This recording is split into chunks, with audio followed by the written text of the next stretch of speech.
pessoal, boa noite.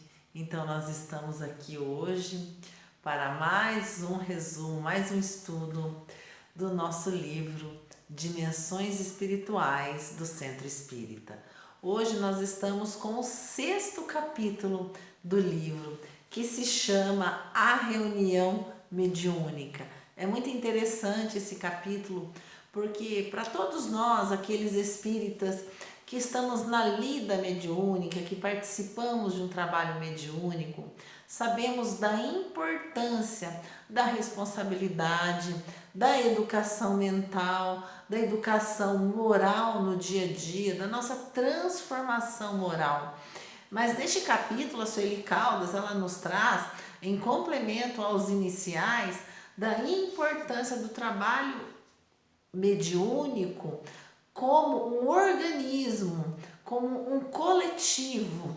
É bem interessante porque ela nos fala, ela nos traz uma fala do Kardec, claro, né, do livro dos médiuns, que é muito importante para nós refletirmos na responsabilidade de cada um de nós. Então ela fala, a reunião é um ser coletivo, cujas qualidades e propriedades são a resultantes de seus membros e formam como que um feixe.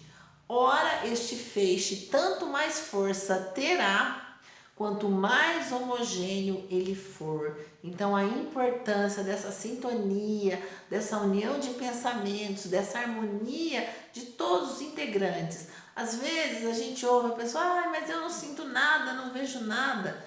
É importante a sua participação no trabalho mediúnico como participante, como apoio mental, como sustentação em qualquer atitude. Nós temos que estar juntos, unidos em um só pensamento, um só coração, realmente. E aí então nesse capítulo a Sueli Caldas vai nos dizer da importância que é o trabalho mediúnico, e ela traz para nós o exemplo do livro Instruções Psicofônicas de Chico Xavier, que foi todo elaborado pelo médium Arnaldo Rocha.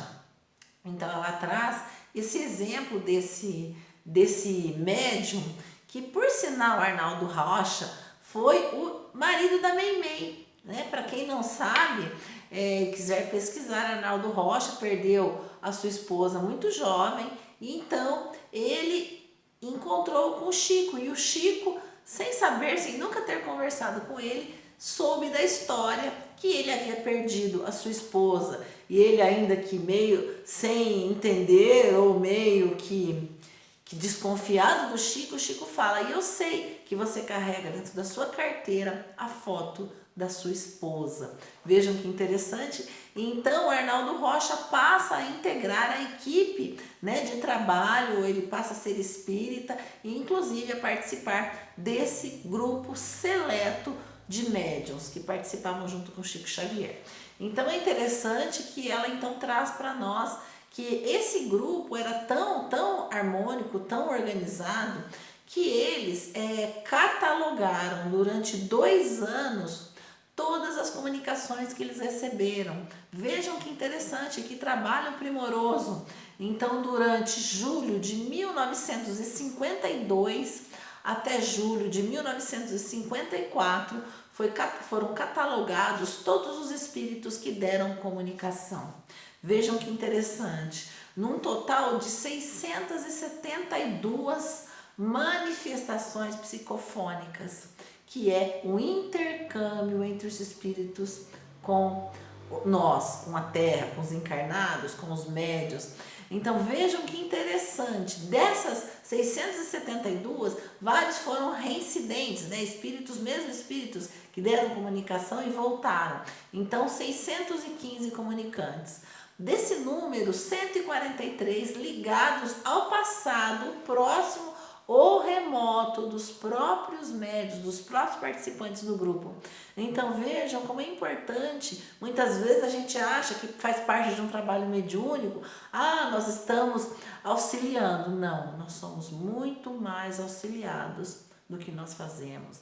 Então dessas 615, 143 eram do próprio grupo. 75 de recém-desencarnados, 397 de necessidade de assistência moral, 23 casos de licantropia e suicídio, 268 casos de alienação mental. Então, é interessante que nesse capítulo ela vai dizer pra gente a importância, né, de cada comunicação e de como isso resultou nesse livro, Instruções Psicofônicas, que é um livro do Chico Xavier. E uma coisa interessante que ela transcreve nesse livro, que a gente gosta muito eu já citei em várias situações, no ESG, nos grupos de estudo que a gente tem, é uma comunicação que aconteceu do Bittencourt Sampaio. Então, como eles sempre gravavam as comunicações, então ele traz uma comunicação. E ele era um espírito de escola, então eles ficaram felizes de recebê-lo. E quando ele dá a comunicação, que se chama Cristo está no leme. Então eles, ao terminar o trabalho, eles viram aquela comunicação belíssima, né, desse grande mentor, e foram ouvir essa comunicação. E quando eles foram ouvir essa comunicação, eles perceberam que, como a pessoa que cuidava do gravador tinha faltado, uma outra pessoa tinha ficado responsável, a gravação não tinha sido feita. E eles ficaram muito entristecidos. E a equipe não estava completa, tinha em torno de 6 pessoas. E então eles ouviram, e o Chico falou que Meimei estava falando que eles haviam gravado no plano espiritual aquela comunicação e iriam então ditar novamente para Chico. Vejam, meus irmãos, quem está no trabalho mediúnico a gente tem provas dessa comunicabilidade com os espíritos dia a dia. Então, não temos receios de que a verdadeira vida é a vida do espírito. Toda semana, todo tempo, nós temos várias provas de espíritos fantásticas. Então, esse intercâmbio entre o espírito físico, né, encarnado, e o espiritual, o desencarnado, é comum, é constante a todo tempo. Por isso a importância de nós nos transformarmos em pessoas melhores. Por isso a importância da gente estar junto, da gente se unir, da gente estar solidário. O grupo está sempre unido para que esse trabalho seja melhor. Então toda aquela indicação, toda aquela forma que a Sueli nos diz da importância da nossa contribuição, da nossa co-contribuição nas dimensões espirituais de uma casa espírita é importantíssimo, porque vejam como é importante no trabalho mediúnico. E então, nessa lição fantástica desse espírito, eu vou depois deixar aí para vocês a mensagem do Bittencourt Sampaio, que é belíssima, e ele finaliza falando o seguinte: espíritas, com Allan Kardec retomaste o facho resplandecente da Boa Nova, que jazia eclipsado nas sombras da Idade Média. Senhor na construção do mundo novo, servindo, pois, infatigavelmente, repitamos, confortados e felizes, Cristo ontem, Cristo hoje e Cristo amanhã. A mensagem, obviamente, é maior, mas eu li só o finalzinho para vocês. E no capítulo, então, a Sueli coloca da importância da ambiência. Então, que há algumas discussões. Se naquela sala do trabalho mediúnico há alguma formalidade, ela deve ser preservada. É importante que seja só para o trabalho mediúnico, não poderia ter um trabalho de juventude, de evangelização, e ela diz que não, claro que não, que a casa espírita normalmente ela carece de espaço, então que o fato de ter jovens, de ter a presença alegre e feliz é importantíssimo para a ambiência dos trabalhos espirituais. E ela também enfatiza que nessas salas sempre são feitas asepsias e todos aqueles